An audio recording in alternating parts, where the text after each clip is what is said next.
everyone? Scott Hansen here from NFL Red Zone. I hope you're checking out 1 hour of 5 Yard Rush, one of the best podcasts on NFL football in the UK.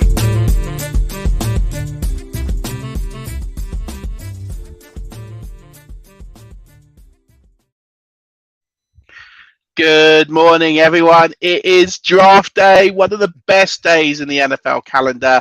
It's something that we talk about for many months, do hundreds of mock drafts, all the arguments on Twitter and everything else. And then today's the day that we finally get to see how wrong all of us were, because hardly anyone's ever going to be right, unless you're Josh Norris for your 59 from last year in the Huddle draft. But for those of you that aren't aware, we've done this the last couple of years. Do a UK fans mock draft. So there's 32 GMs across the UK who do a full 7-round mock draft. This tends to start late March, and this finished, I think, about 10 days, maybe 2 weeks ago. So there are some trades that have happened since that aren't included in this. So the draft board does look a little wonky, especially if you include the Patriots' pointless trade down from Monday night. But as a result, I thought we'd bring in an expert in college football and a good friend of mine, Ben Issacs. You can hear him on the Nat Coombs show. You can hear him on the on TalkSport on Sundays during the NFL season and before, as well as also you can read some amazing work from him, and you can find him on Twitter at Tweets and Ben. Ben, welcome back. How are you, my friend? I am excellent. Like you say, draft day is one of the big days of the year. It's like Christmas Day. But they're just like with Christmas Day of old. I'm talking before our time here, Murf, not our youth. But some people are going to be unwrapping kind of like lumps of coal on draft day rather than like a brand new rally chopper, let's say. Absolutely. And do you know what's funny? One of our DFS guys, Mark, he messaged me saying, well, draft day for you is a bit like Christmas. And I went, it is. But the problem is when the Buccaneers are good, you get shafted to the end of the round. It's not quite as exciting when your team is good because you don't get a generational talent or that belief that you're going to get a game-changing player. Like you just hope to get someone who's going to come in and add to what you have, which is a nice problem to have. Don't get me wrong. I'm not complaining.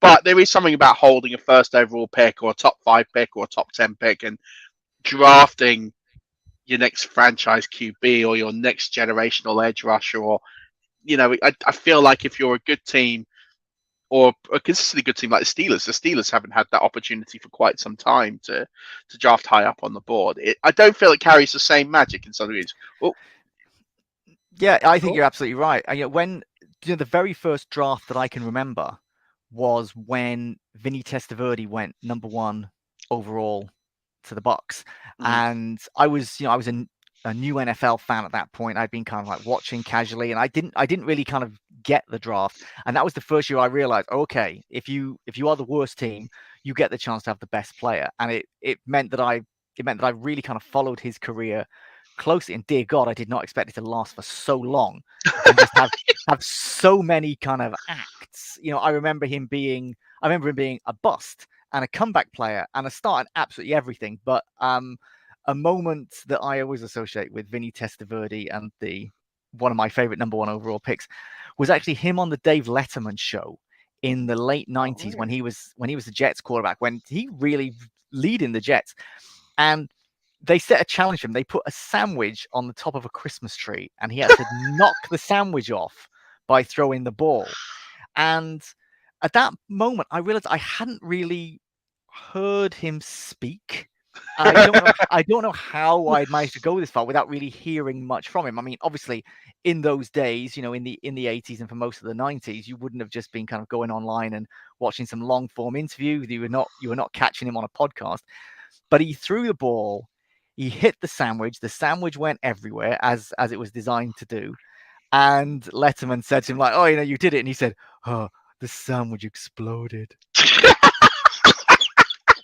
I thought, oh, dude, that's so good. I don't know about you in the huddle now.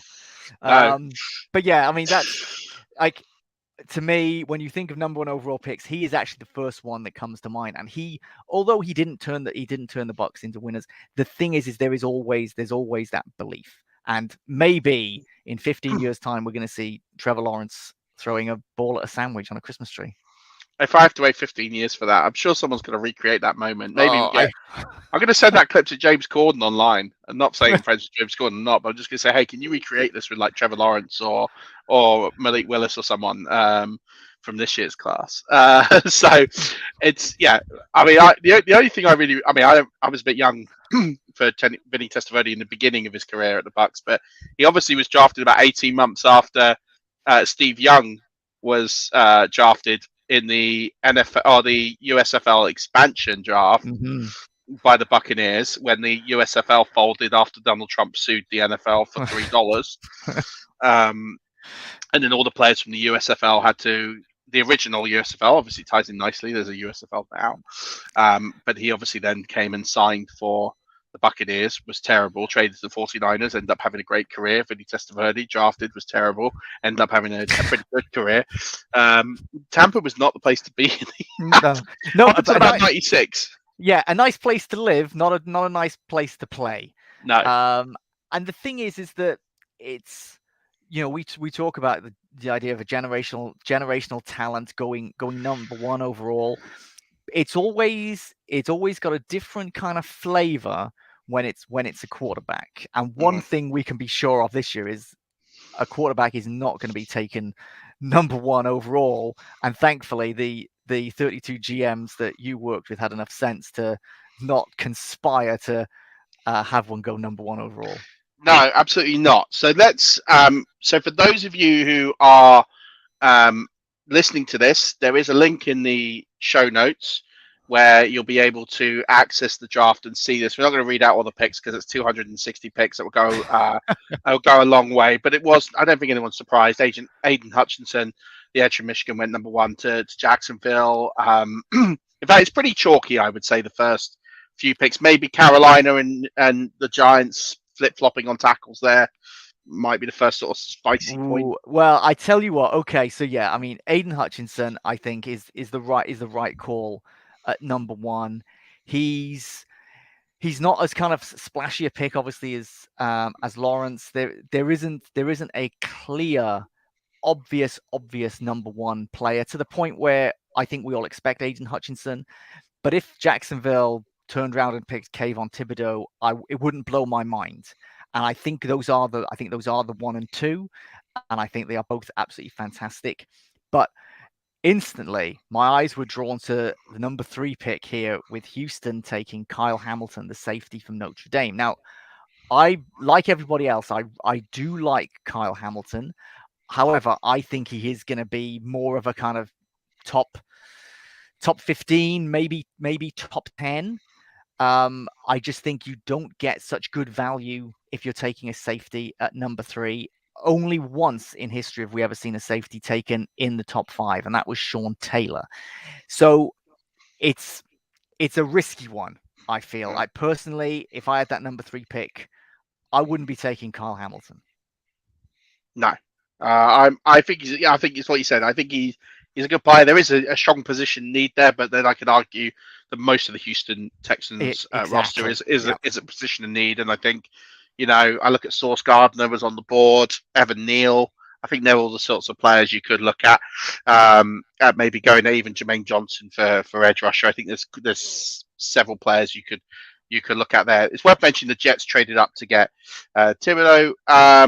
Like I said, we're not going to go through every pick. Was there any in the first round here that kind of stuck out as slight reaches? And this was, by the way, before New Orleans traded up. So that's why Philadelphia still had their 2 picks. And New Orleans only have 1. So that obviously will have some connotations. This isn't 100% accurate, but there was trades allowed in this draft. There were quite a lot of first round trades. So you will see some movement on this board. But was there any ones that kind of stuck out here for you? I mean, I think Hamilton and even Gardner, I think, are reaches in the top 4. But these are talented players. These are top 10 caliber players. Trayvon Walker at number 8, who's going to Atlanta in this draft. I think that's exceptional value.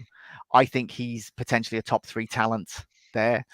I liked the aggression of we've got number 9, Seattle taking Malik Willis. Now the quarterback situation in this draft is obviously shaky. Malik Willis has a lot of talent. He's got a high ceiling, but I think he has also got a low floor. Now, I think he's got the potential to make a team very, very happy, but I think talent-wise, if he was in last year's draft, he would be a second rounder. And when you're using a top 10 pick on someone who would have been in the second round last year, it makes me uncomfortable. But Malik Willis does have that potential to be an absolute superstar in the right situation and with the right coaching. I don't expect him to start straight away. And let's say he was in Seattle, I don't think they would try to put him in and give him the keys to the offense in week one. But it's a risky one as far as I'm concerned. It didn't thrill me. I thought that Green Bay taking Drake London, number 22, is also good value. It's a really good draft for wide receivers. So I particularly liked that one, and more great wide receiver value at number 26. Got Tennessee taking Chris Olave, who I am absolutely in love with, and I feel bad saying that this is a reach, but at number 32, with Detroit using their pick from the Super Bowl winning Rams, David Ojabo, who obviously is very, very talented, had a fantastic season at Michigan, was disruptive, and everyone loves him. He's just super coachable, but he did get injured on his pro day, and I think that's gonna knock him down to the second round, and I think he's gonna be great value at some point in the second round. But if I was in that position, I would probably not take David Ojabo. Yeah, I think that makes sense. I sit on the fence with it because I think if he's not injured, I think you could argue he would have gone in the first round. Sure. And I think this is similar to what Tennessee did a couple of years ago when they drafted, our names just completely escaped me. That's so annoying. But they drafted a player, obviously, Simmons. They drafted Isaiah. Of course, they drafted yeah. Simmons, knowing that he was going to be out. But with the fifth-year option, effectively, you're still getting that 4 years. You're just basically taking the hit in year one, and you're paying a bit more salary. But for what he is, I guess there's the logic I can kind of see there. Just to sort of round up here, the skill positions in this draft, because we're going to go team by team now, were the skill positions on offense, with the exception of wide receivers, were greatly underappreciated. I think it's fair to say. Two quarterbacks round one. One running back in the first 2 rounds, which ironically was me at Tampa Bay taking Breece Hall, because not it was a position of need, but he was, for me, the best player on the board at pick 60. And I felt there was just no way I could pass that up, despite the fact it's definitely not a position of need. But I think sometimes you really do have to take the best player on your, as Michael Lombardi puts it, vertical board. But no tight ends taken. I think Desmond Ridder was taken in the second round at pick 58 to Atlanta, which you love then because they still get a QB, but they get Ridder all the way at 58. So only one QB taken second round. No tight ends taken in the top 2 rounds. One running back taken in the top 2 rounds. Does that surprise you? Is this like too sensible and we're not going to see this? Or what are your... Well, do you know what? I mean, I think it is very sensible. Personally, I'd probably put Kenneth Walker slightly above Hall, but it's a little bit of a coin flip, really. And I think you're right. When the Bucs are in a position of strength, in that they can add the best player available, it's not kind of filling terrible holes. The quarterback situation, I am very much down on those quarterbacks. I do wonder if someone does trade up tonight in the draft and takes. I think if someone's going to trade up, they're probably going to take Malik Willis because of his higher ceiling over Pickett. I think what could happen then is the dominoes could fall. Is that quarterback hungry teams can then start to panic and worry that in the game of musical chairs they're going to be left standing. Which, in an exercise such as this, when it's a thought exercise, nobody's job is resting on it. I think you are able to be a bit more sensible and say, do you know what? I don't think there's a quarterback out there that's going to change the franchise. This is not what I would do. So I think we could see a run on quarterbacks if someone trades up. The running back situation, I wouldn't be surprised if no running backs are taken in the first 2 rounds, and obviously that's almost what happened. That's almost what happened with this. There are decent value running backs, but there's no one really who is worth. I mean, definitely no one who's worth a first round pick, and there's certainly no one who's worth a top 50 pick. So I think having one go at 60 is about right. The tight end situation, again, the tight ends aren't terrible, but there are no game changers there. There's just a lot of okay tight ends who will be role players, and that's what these running backs are. And a quarterback is never going to be a role player. A quarterback has to be the guy. You've got to be very confident. And I don't feel confident by any of these. I love the Desmond Ridder at 58, but everyone above that, ooh, nah, not happy. So I it is sensible, and we can only dream of NFL GMs being so sensible. I should mention Kenneth Walker went to Arizona with the 63rd pick, which, given the fact they're a bit light in that running back room, I think makes a lot of sense. So, it definitely was an interesting draft to see a lot of defensive talent go, a lot of offensive line talent go, and I think it demonstrated the strengths of the draft really came through here. And I feel like there was still some good value coming on through the board. Definitely feel like there were some really good picks sort of going down a bit. But I'm with you on the quarterbacks, and I think you're right. I don't think we'll see this scenario play out because people get desperate. But if you're Atlanta this year, why would you take a quarterback at 8 when, yes, I get it. You've got Marcus Mariota. He's not going to instill any confidence. Are you going to win the division this year? Keep in mind, you haven't got anyone that can catch the ball on the team other than Kyle Pitts.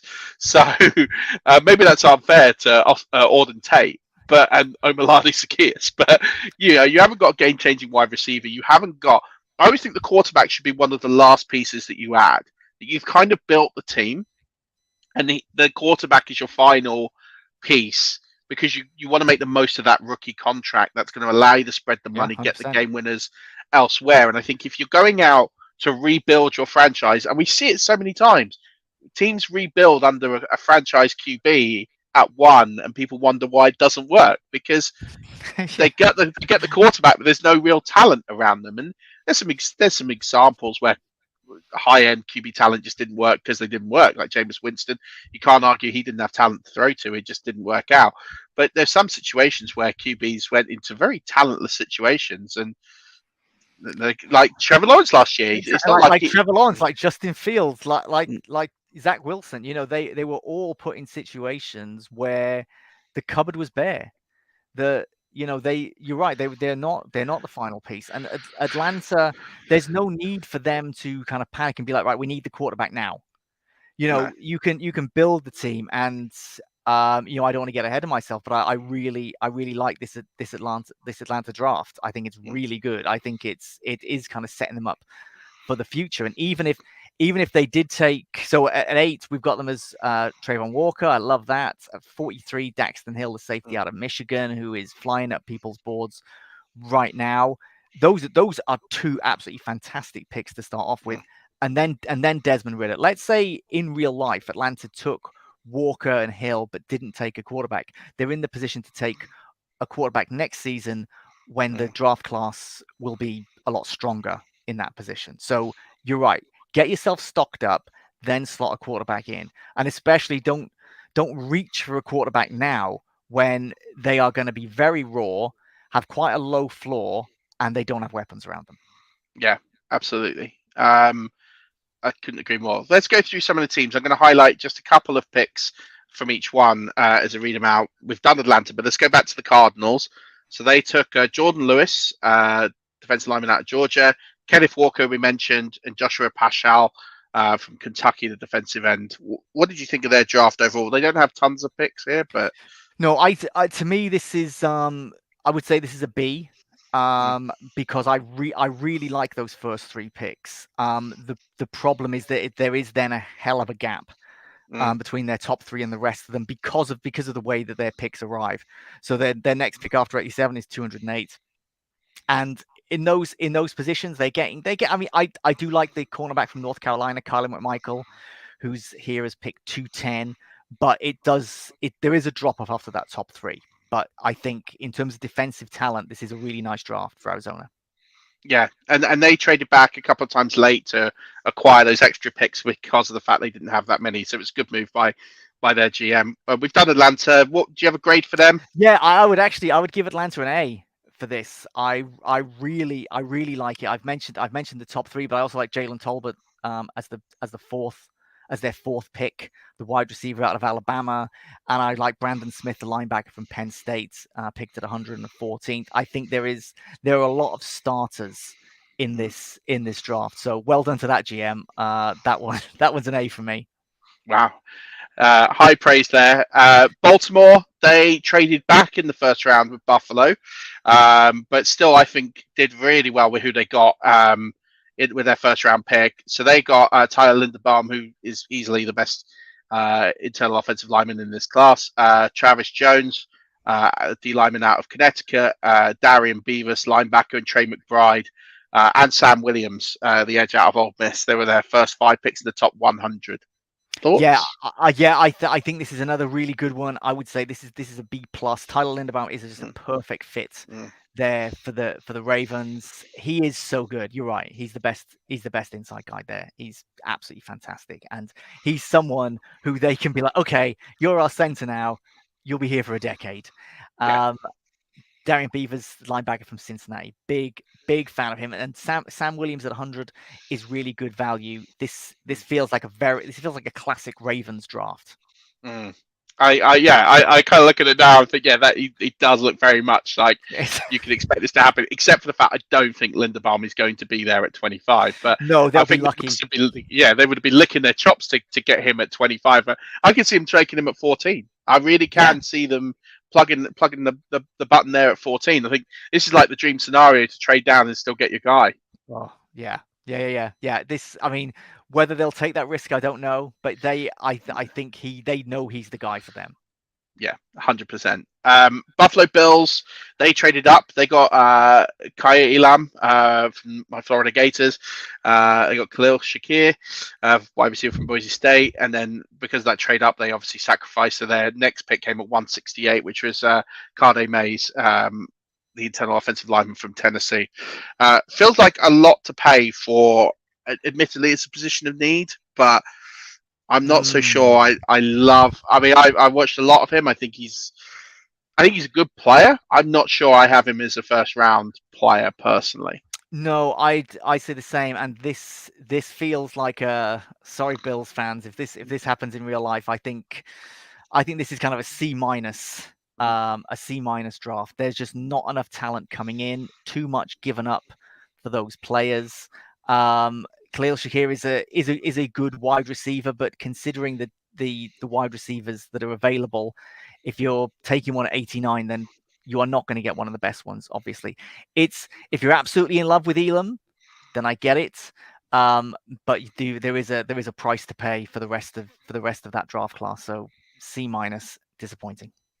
Yeah, absolutely.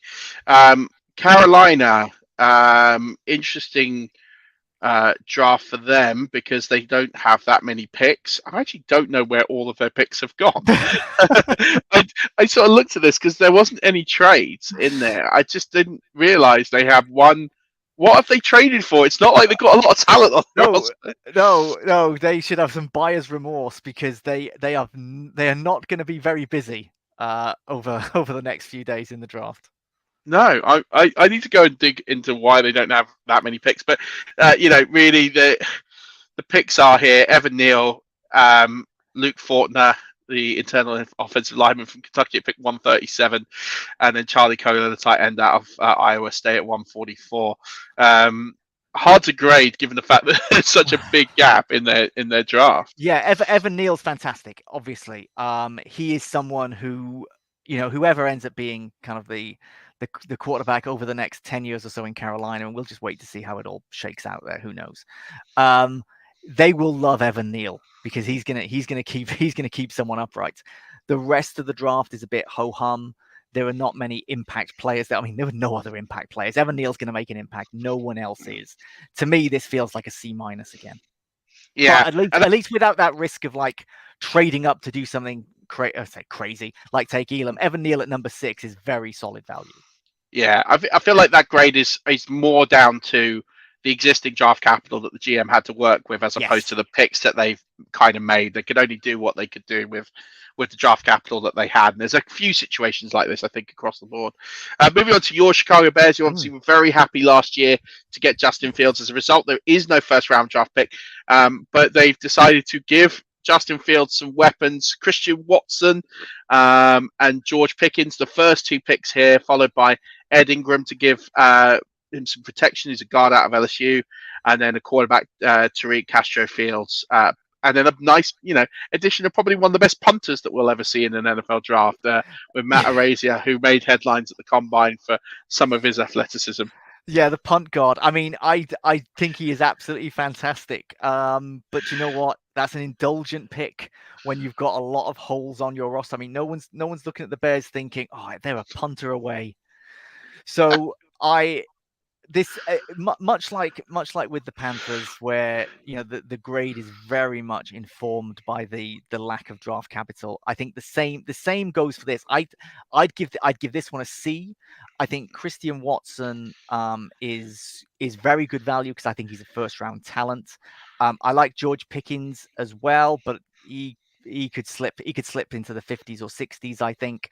But there were not a lot of players. There were not a lot of players that they're able to take in those spots. And taking a punter at 150, I think someone is going to draft him near that number. I don't think that's wild. I just think the Bears need to be looking at players who are going to spend more time on the field, even though I think the punt is going to get a lot of work. Yeah, I think that's fair. But at least it'll be fun for Chicago's fans to watch Justin Fields at least have some toys to play with this year, because Darnell Mooney's there as well. So at least it's be exciting for them. I don't think too many Bears fans will be disappointed with that draft if that's what happens. No. Cincinnati Bengals traded out of round 1. They moved back to 37. They got Boye Mafe, the edge, out of Minnesota. Jalen Petrie, the defensive back, out of Baylor. And then Zion McCollum, another cornerback, out of Sam Houston State, and then Calvin Austin, just because another wide receiver on that roster made complete sense, at pick 107, just to give Joe Burrow even more weapons. I mean, they're in a luxurious position to trade down and get extra picks. Do you feel they made the most of it? Not quite, I don't think. Well, the thing is that I think it's a very good strategy because they didn't have lots of massive holes to fill, and I do like the players they've picked. But sometimes you trade down and you seem to get an absolute kind of king's bounty, and I don't see that here. When you look at the players they have taken in the top 100, they're good, not great in terms of value, but it's a strategy I like, and I think it's a C+ for the Bengals. Okay. Moving on to the Browns, they obviously avoid a lot of picks due to their acquisition of Deshaun Watson. So they have 3 picks inside the top 100. Daniel Falale, the offensive tackle from Minnesota. David Bell, the wide receiver from Purdue. Neil Farrell Jr., DT from LSU. And then shout out to Zachary Carter, another defensive tackle from Florida, who actually I do like quite a bit. So I think he was good value at 118. Thoughts on the Browns? Again, difficult one to grade because they don't have many picks. Yeah, but I really like Farrell and Carter. That kind of 1-2 punch out of the SEC where they just breed those defensive tackles just in a different way. I like David Bell, the wide receiver from Purdue. I think in terms of using a not particularly great set of picks in terms of kind of where they fall on the board, I think the GM's done a really good job here actually, and I give this a B. More for picks 2, 3, and 4, Bell, Farrell, and Carter, that I'm big fans of. Nice. I think that's definitely more than fair. Dallas Cowboys, I think they've done reasonably well here. Treylon Burks, Nicholas Petit-Frere, the offensive tackle out of Ohio State. and then Jalen Armour-Davis, cornerback out of Alabama, and then Cameron Jurgens, who again is another player I really like, interior offensive lineman from Nebraska, at pick 129. So, thoughts on Dallas? This to me is a B plus. I would not be at all surprised to see Traylon Burks go to Dallas. Jerry Jones wanting a flashy wide receiver from his alma mater, Arkansas. It just makes perfect sense. I like Armour-Davis as well. I think he's someone who can make an impact pretty early on. And Petit Frere, he is so solid. He's a starter very early on, as far as I'm concerned. And also, don't sleep on Isaiah Thomas, the defensive end from Oklahoma. I think this is a really nice one. They had a lot of picks and made good use of them. Yeah, absolutely. I think they've done a really good job here. Next, we go on to Denver. Again, tough situation for Denver because, again, they traded all their capital for Russell Wilson, which I don't think anyone in we're not going to begrudge him. Is going to begrudge. But they did take Perrin Winfrey from Oklahoma, Nick Benito, the edge from Oklahoma. So they got, back-to-back Oklahoma players. Rasheed Walker, offensive tackle from Penn State. They did go tight end, Jalen Wydermere from Texas A&M at 115, who I think is good value there, to be honest. And Samir White, when they went back-to-back, running back out of Georgia. And then I think they got a couple of really late steals, Josh Thompson in the 200s and Balen Spector as well. There's a couple of late picks there I really like from Denver. Oh, 100%. I think both those are going to be like surprisingly productive role players in the NFL wherever they're drafted. I think those are great value picks. I think this was a really tough situation for the Denver GM because of where the picks fell. But this is a really nice job. I really like Perrion Winfrey, and at 64, I think that's good value. Pairing him with Benito is good. Widemire, he's really good value. He was so good at Texas A&M, and that's someone I think who Russell Wilson would enjoy using. I think this is actually one of the best jobs in this draft, making use of those limited selections. And to me, this is a B plus. Nice.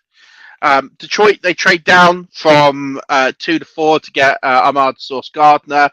We talked about the David Ajabo pick, Louis Sign from Georgia, and then they do go quarterback at pick 66 with Sam Howell before adding Max Mitchell on the offensive line. Interesting draft. I will say here that the Detroit GM is not a Detroit fan. So he's just a college football enthusiast. He's a Bucks fan. So obviously I'm not giving him the Bucks franchise because I'm not that gracious as a host. So he kind of floats every year and takes a team that perhaps is a little under-supported. So, I want to caveat that he's not an actual fan of the team, but I think interested to hear what you think from his needs. Sometimes that helps because you can look at things in a more rational way. Now, I'm not a fan of Gardner at number 4.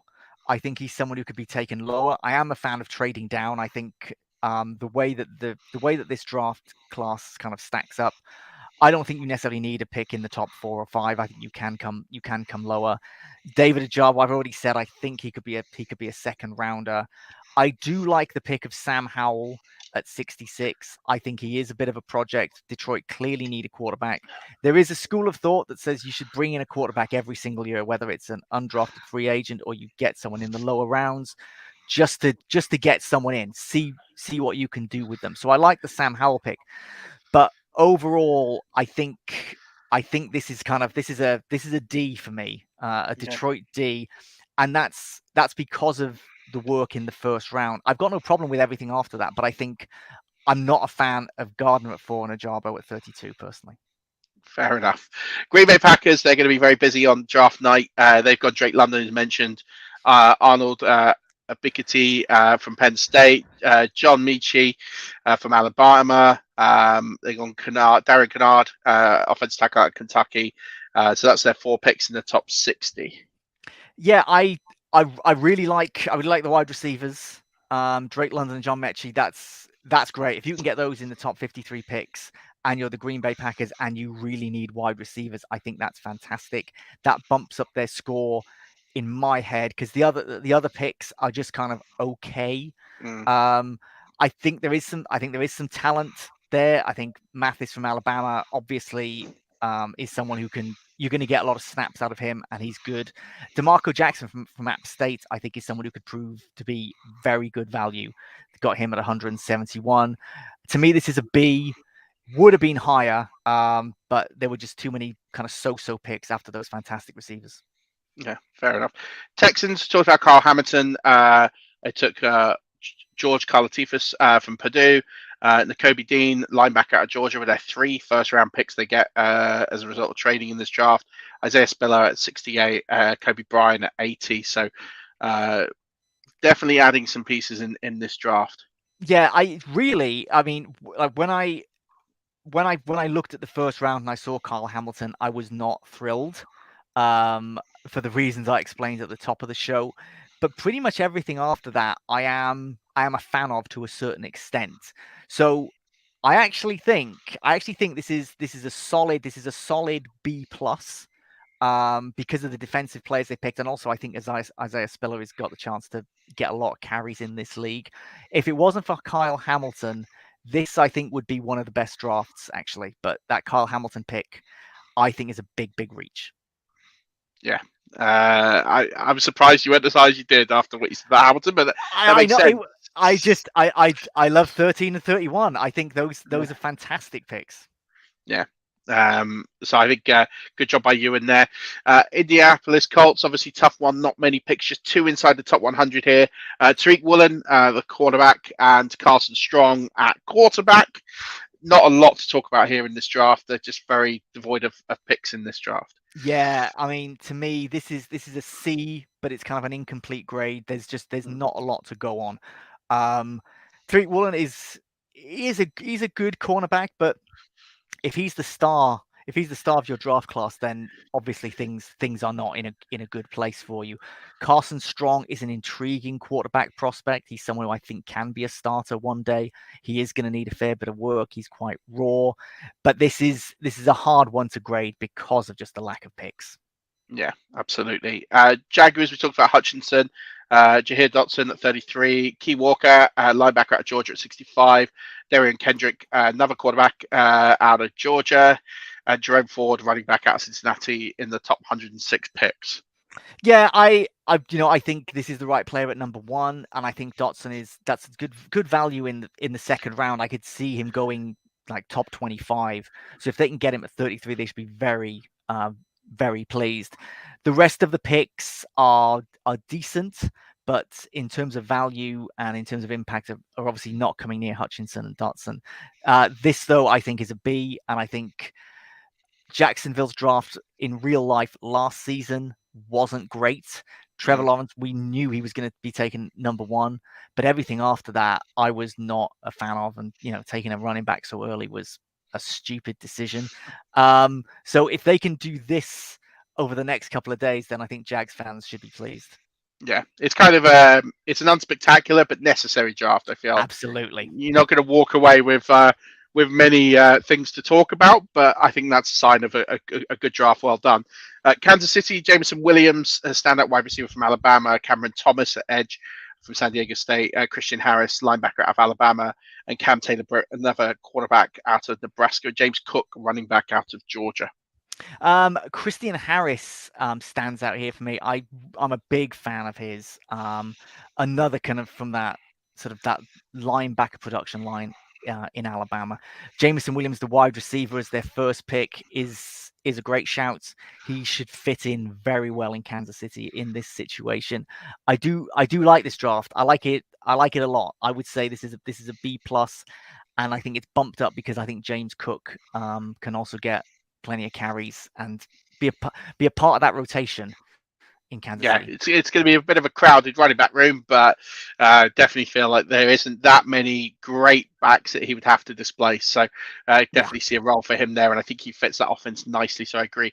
Vegas, tough one, traded all their picks for Devontae Adams. So they are down to just 3 picks in this draft. Leah Chanel, Luke Godric, and Jacoby Durant, who was at pick 228. So not much to talk about here. No, just because of you're in a tough spot here if you're the Raiders GM making these picks, but simply in terms of the talent that you've got here, I think you're looking at a D-. You've not been able to pick up any spectacular bargains where someone has fallen and that you should feel thrilled that you've got them. But you got Devontae Adams, so sleep You're not soundly too well. unhappy. No, you'd probably take that.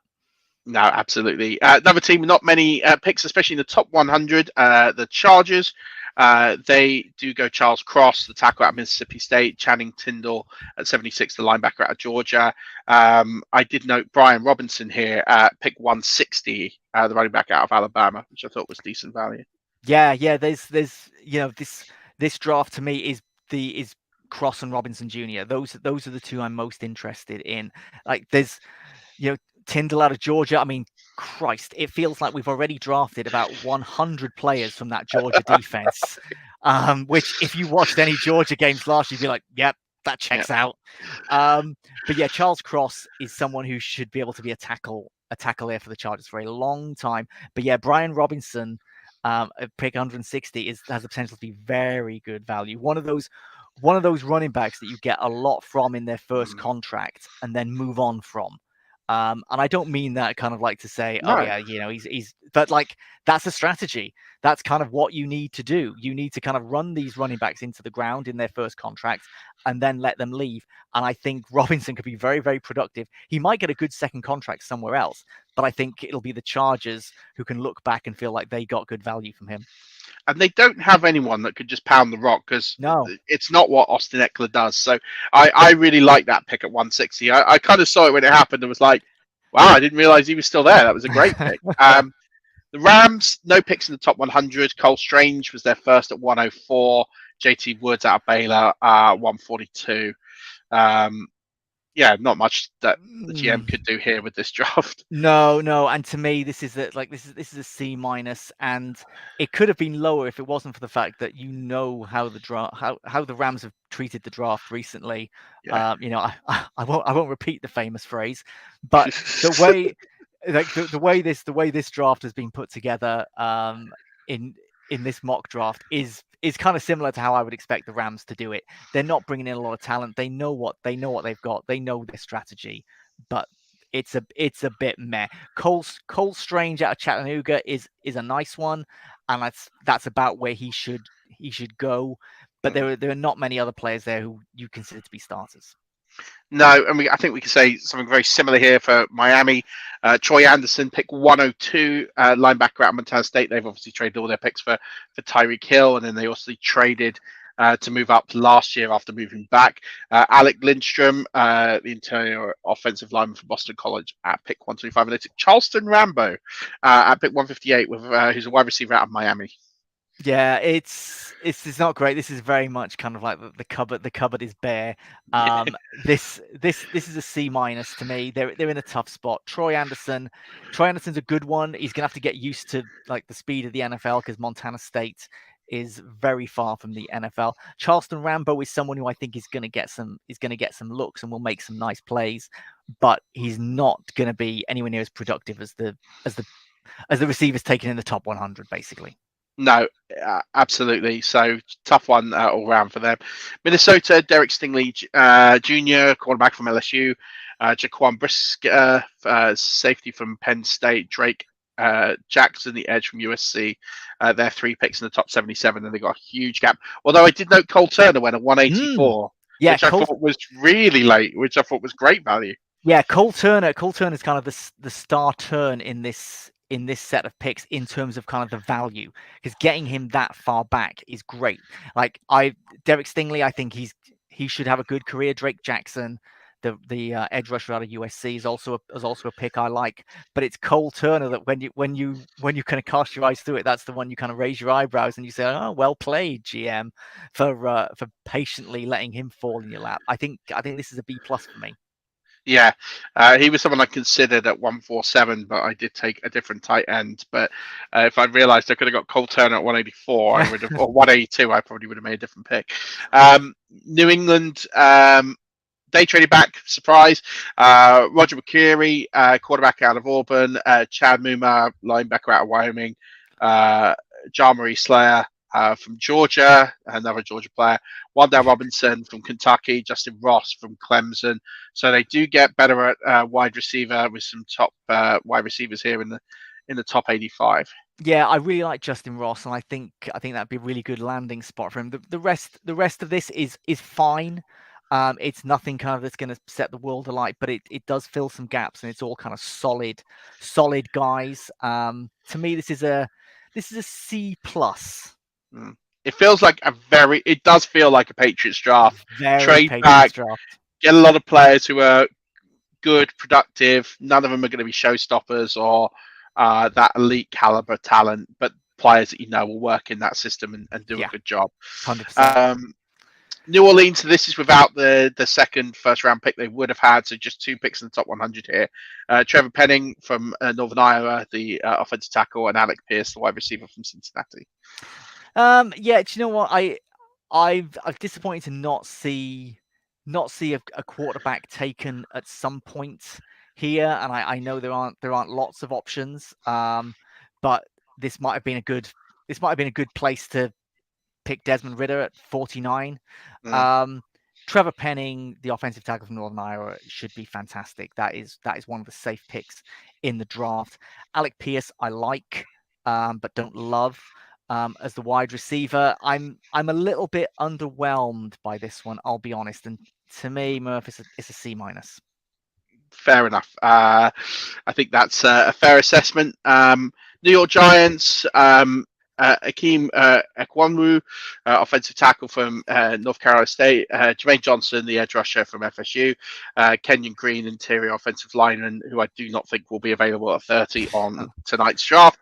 Feel it was great value there. Isaiah Likely, tight end from Coastal Carolina. Fun draft, this, I think. Yeah, do you know what? If they could come away with those 3 players in the first round, then it's an A. It's an A if nothing else happens. But Isaiah Likely, he's a nice pickup at 67. But it's all about that. It's all about that 3. I think Jermaine Johnson, the FSU edge rusher, is an absolute beast. I think he is going to be a problem for a lot of offensive linemen. I love this 3. I think you're right. If Kenyon Green, I can't see him still being around at 30, but my God, if he is, you take him. Yeah, absolutely. I feel like those 2 players really fell in this draft. We'll talk about it when we get to Tampa's draft. Kayvon Thibodeau, edge for the Jets. At 2, we talked about Garrett Wilson at 10 for Ohio State. Kyler Gordon at 35. McDarvin Leal, interior defensive lineman from Texas A&M. Abraham Lucas, the offensive tackle from Washington State. It's 5 picks in the top 69. Solid. Yeah, it is solid, and even beyond that, I think that Terrell Bernard from Baylor, I think he's solid. Kirby Joseph as well, solid. This is actually a really good draft. Kayvon Thibodeau has such a high ceiling, potentially the highest ceiling of any of the players in this draft. Like, he was so impactful when he played. The thing that I don't want to say worries me, but the knock on him in my mind is that the best game that Oregon played last season was winning on the road in Ohio State, and they did that without Kayvon Thibodeau, their best player. And that makes me wonder, has he been kind of raised up by the players around him? The thing is that he is super, super talented, and I think he will fit in well. I think he will enjoy being in the New York market. I think this is a good, really good draft, and I'm going to say A minus. Yeah, nice. Philadelphia Eagles, they have 3 first-round picks, which we know isn't the case anymore, but we're going to go with it anyway. Devonta Wyatt, again, another defensive lineman from Georgia.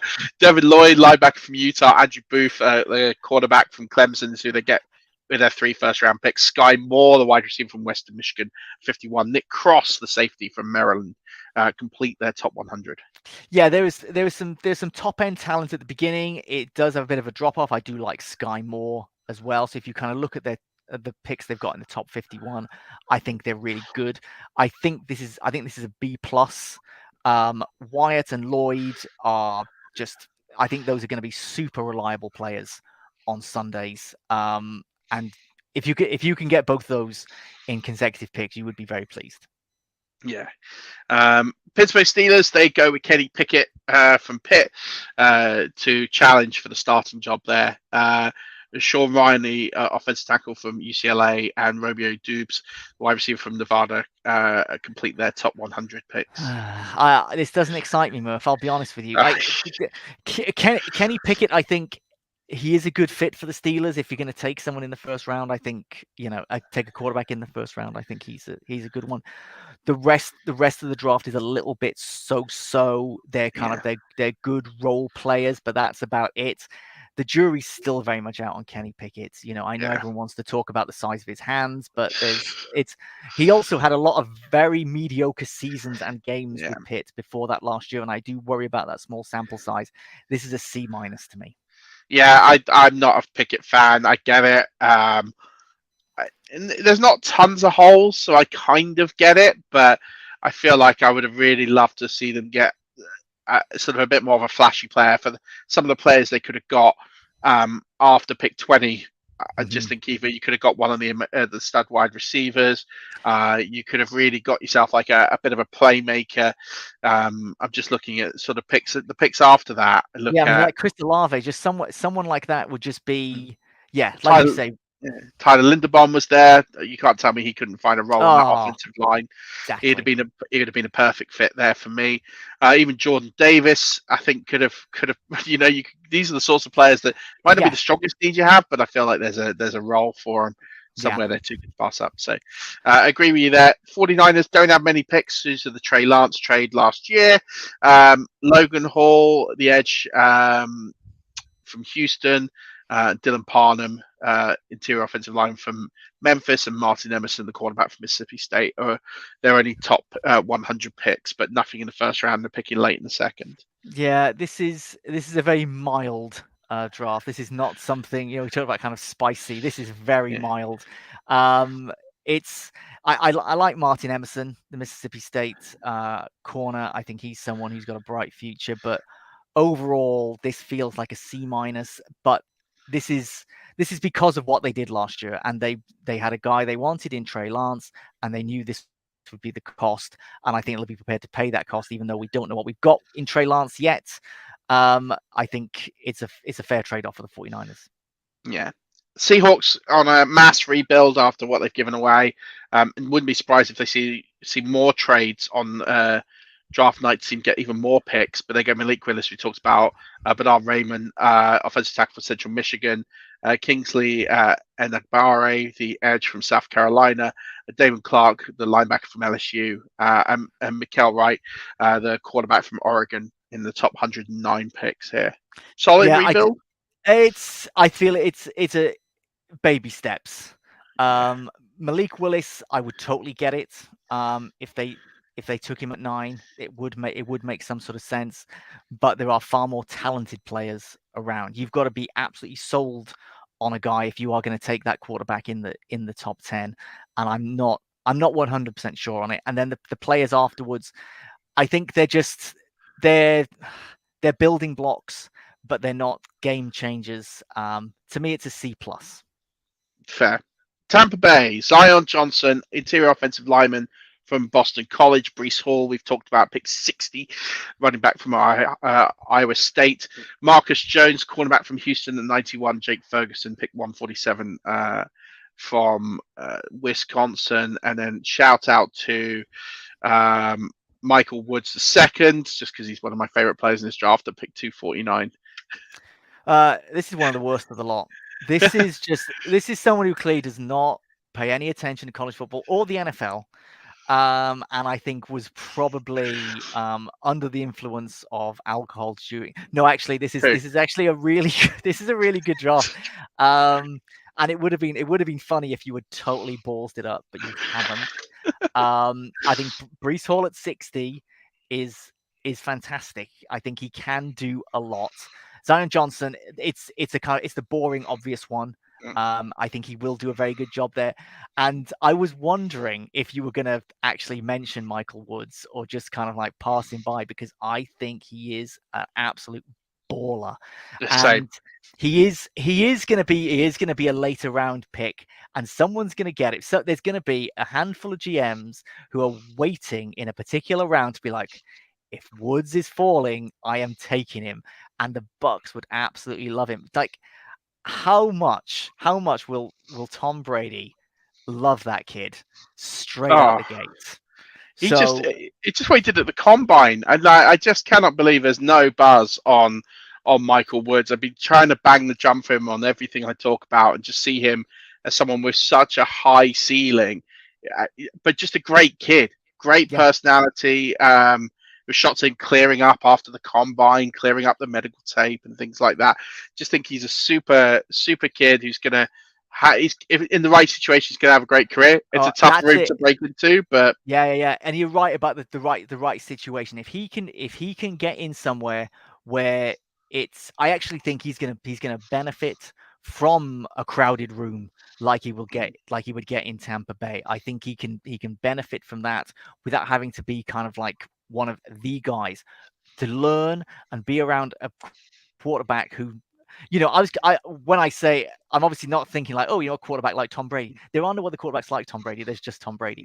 But a quarterback who's experienced and knows how to spread the ball around, that is the ideal situation for him. If he ends up in Tampa Bay, he could have a long career as a Buck. yeah, I hope so. Grade for the Bucks, because I'm curious.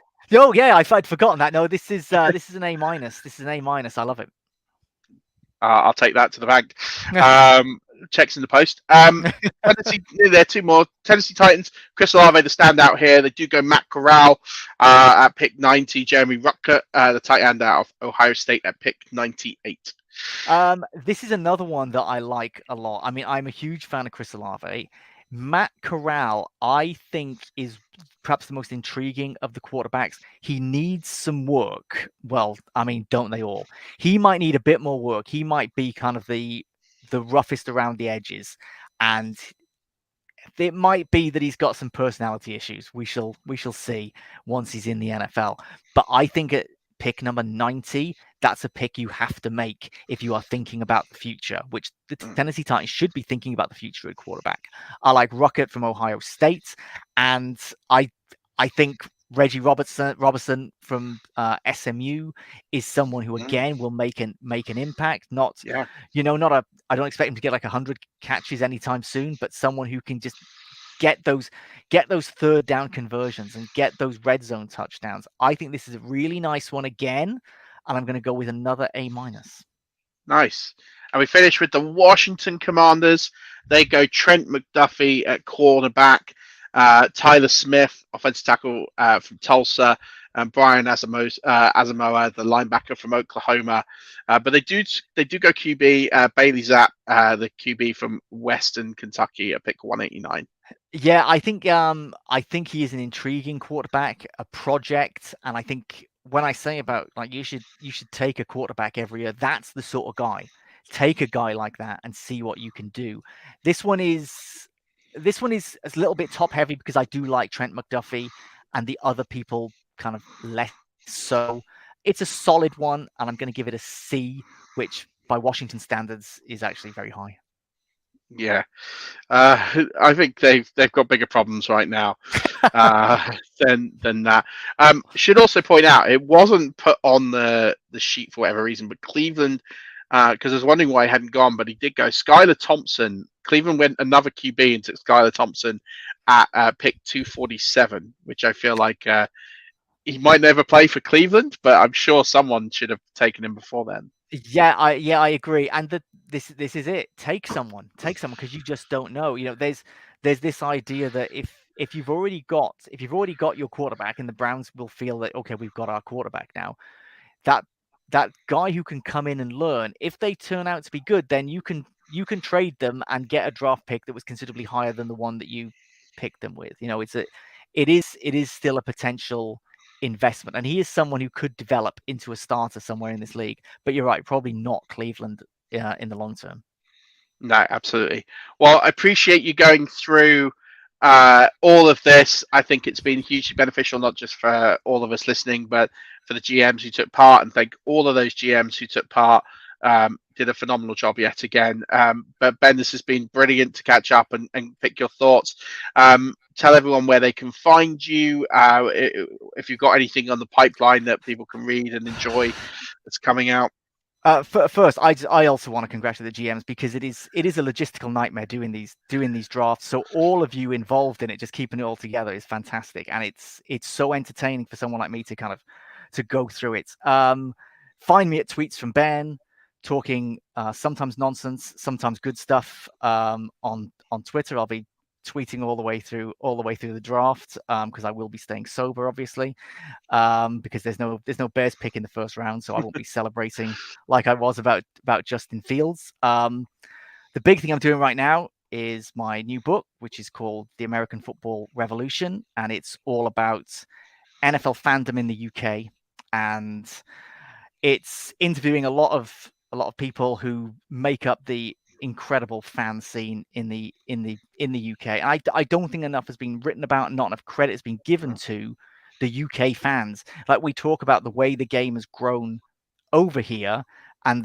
the work that the broadcasters have done, the things that the NFL has done bringing games here, and not enough has been said about the fans themselves and the actual community. And one of the people I've interviewed for the book, Murf, is like they've singled you out, and they've singled out 5 Yard Rush for the work that you've done for the community and making sure that if you are new to the sport and you want to play fantasy, that you give them a home, you help guide them, and fantasy has played a huge part in creating the fandom that we have and get to enjoy in the UK today. So look out for that book. It's still some way off. It's being written now, but don't expect it to be published until September 2023.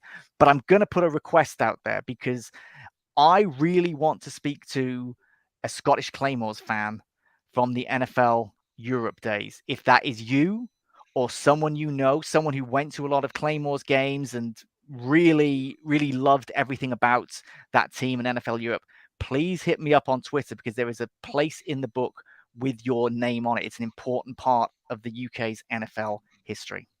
Well, there we go. So first of all, whoever was kind enough to say some nice words, appreciate that. Your check will also be in the post. This show's going to cost me a lot of money by the end of it. But no, if you are a Claymores fan or know a Claymores fan, or just have a loose affiliation with the Claymores, then please do get in touch with Ben or myself, and I'll forward you on to Ben either way. But yeah, let's make it happen. And I can't wait for the new book. The first one, which was it Today in the NFL or Day in the NFL? Yeah, Today in the NFL. That was like that book almost killed me. I swear to God, that one was ridiculous, because that one was about 600-700 pages, whereas this one's going to be about 250. Thank God. So this one is an absolute breeze in comparison. And I always wondered, why did no one ever write a book about like this day in NFL history for every single day of the calendar? And then you start doing it, and then you think, oh, this is why. Because it's absolute hell. So but it was a terrific read, and it's definitely a worthy gift. So make sure you buy a copy at some point. I know Amazon, you could get it with your Amazon subscription at some point. Yes, yeah. If you've got Amazon Prime, you can read it for free, but I still get paid. And if you want more information on that, that's NFLhistorybook.com. There you go. So you don't even have to buy it. Just click it open, read the pages. Ben gets paid. Everyone's happy. Exactly. He gets to come back on, plug the book again, give us some more knowledge. He makes more money. Everyone's happy. This is the way the world works. Yeah. But Ben, appreciate you coming on. As always, enjoy the draft tonight. I look forward to some of your analysis of each pick as we.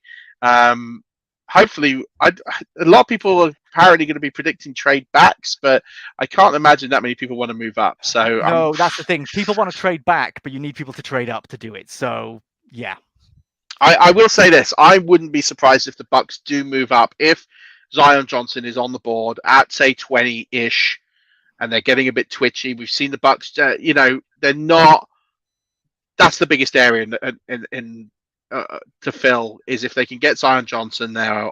I think that they will do it, because and they'll move up. They're not afraid to move up at all. We saw them a couple of years ago get Tristan Wirfs and move up one pick to do it, and I don't think they're going to mind trading a third round pick to do it.